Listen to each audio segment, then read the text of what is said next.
Welcome back, ladies and gentlemen, to a brand new TV show spoiler review. We're going to break down episode 5 of Moon Knight called Asylum. If you're new to the channel, please subscribe, ring the bell. I do these Moon Knight reviews, sadly, for only one more Wednesday, as well as other movie reviews, other TV show reviews, movie rankings, box office breakdown shows. Subscribe, ring the bell. If you're new, comment down below. Is this your favorite, least favorite episode of Moon Knight? Are you still on the bandwagon of the show? Or are you off the train and just hoping the show ends? Let me know in the comment section down below.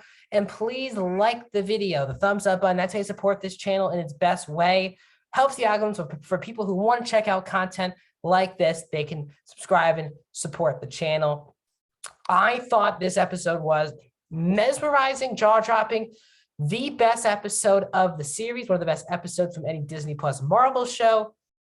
A episode that really had me in the emotions, very intense, and a sad, really a sad episode. Again, if there's people out there who are not liking the show, is this episode going to turn around for you? I'm not really sure. Because again, there's no Moon Knight in the episode the last 2 weeks. And I know that a lot of people are complaining that this is someone who's not really following the comics that much. I know the general story, but nothing too deep, where I'm a passionate fan of the comics. But I know a lot of people who are not liking the show, don't like that Steven was the main character for the majority of the show, and how little Moon Knight is in the show. But here's my thing. I really don't care, because the interesting thing that this show is doing is it has some real, as they say, balls to do something different, which is normally in superhero stories, the B storyline, which is the actual human being's origin story, is normally the B storyline, and their superhero origin storyline is the A storyline. And they flipped it, especially in this episode. This episode was about Mark Spector's origin story. Yes, it's sprinkled in here. There's a whole scene of how Mark becomes aligned with Khonshu and becomes the Moon Knight.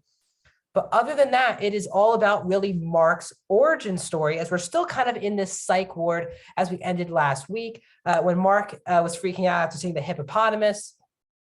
He goes back, has this meeting with, Dr. Harrow, snaps back in, and the hippo is an Egyptian god. And we learned that, yes, Mark is dead, and they are kind of in the Egyptian, basically, afterlife. And this hippo will drive him is now through the Egyptian underworld. She brings up, Taweret is her name, and she brings up the fact of Black Panther's scene from the first one, where Black Panther sees all the Panthers. So very cool lineage there. Again, this is still in the MCU, so very cool to keep that in the same world. But as I said, this whole episode really is about Steven understanding his own past, which is really Mark's past. And the reason why Steven was created is for Mark to kind of escape his realities. And that is that when he was a kid, he went playing with his brother in this cave area, and his brother accidentally drowned.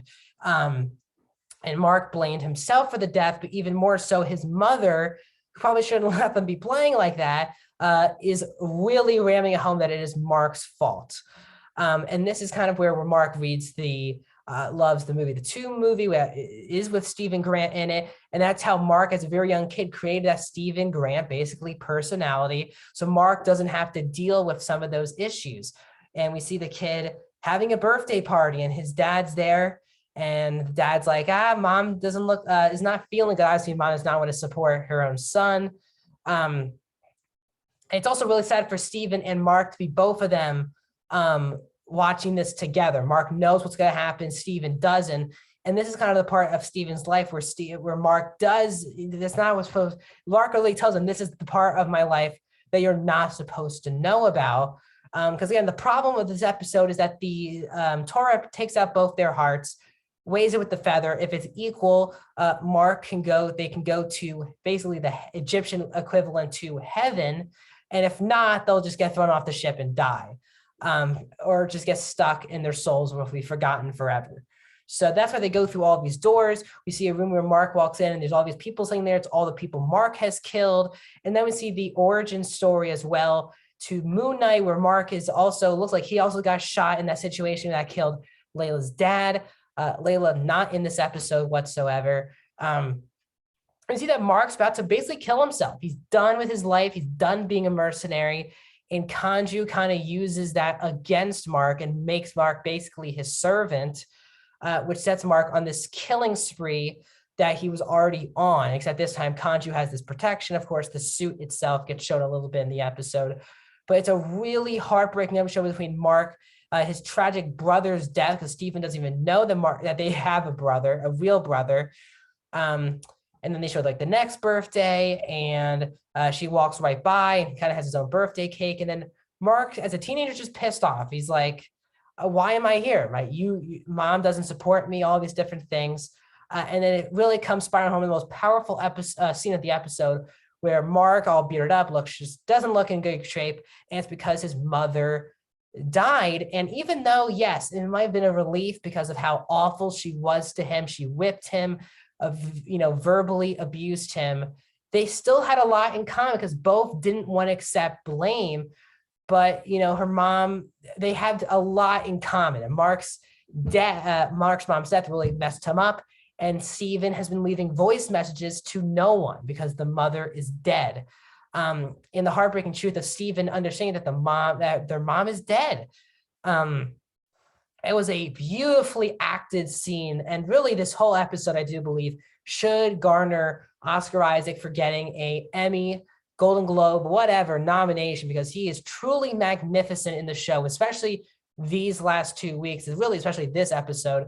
Special performance, making both Mark and Stephen even though, yes, they're the same body, and yes, obviously now in the afterlife, they're two separate people, to make them two very distinctive, unique characters. Well, yes, they're in the same body, but look and have totally different lives. And Stephen kind of has a life that he wants to live, even though he's sharing this body with Mark. And I think that the idea of that was really special. So after all of this, Mark and Stephen go back onto the boat, and Tyra's like, well, nothing's even down, and you guys have to get thrown overboard. So all the people that Mark killed come back in like zombie form, and Stephen comes to the save with a nice cricket joke, and you're like, oh, okay, this could be nice. Stephen's going to save the day. And then when Mark's about to pull off, Stephen sacrifices himself, goes overboard with the rest of the people who are trying to get after Mark. And Mark's like, just stop it. It's a really sad scene because we all love Stephen. And Stephen has this innocence to him, this unknowingly nice person, very similar to Mark's dad. And Stephen, basically, we think is just dead. He goes like frozen sand. He becomes like sand, but just stuck. I hope that's not the end of Stephen, but we shall see. Mark's really heartbroken. Mark then seems to go basically to the heaven of Egypt, of the ancient Egypt, and that's where we get in the episode. We have one more episode left of the show. I love this show. For me, this is definitely up there with both WandaVision and Loki for me, and What If. Those are really top tier shows for me for Disney Plus. I'm currently rewatching WandaVision in preparation for Doctor Strange 2. And I'm really enjoying that. But this is a really great show led by an extremely well-written episode. This was probably the best written episode of the series thus far. And also got some of the best performances. This is definitely Oscar Isaac's strongest performance. And even though he's not the true Arthur Harrow, I thought Ethan Hawke's performance was excellent in this episode as well. So I'm really excited, a bit nervous about how they're going to wrap all this up in one episode. I believe it might be a one-off. We'll see if they get to season 2. And also, how will this connect to the rest of the MCU? Other than a few mentions of Madripoor and the Black Panther ceremony, we really haven't gotten any other mentions of the MCU. How will this character, how will Stephen come back? We shall see in the next episode. So that's my thoughts on Moon Knight episode 5. Asylum, like the video, thumbs up, subscribe, ring the bell, comment on my upcoming videos. Tomorrow I get my top 15 DreamWorks movies ranking. And then Monday, my box office breakdown show. And then you're going to get on a week from today, the season finale, or possibly the series finale for Moon Knight.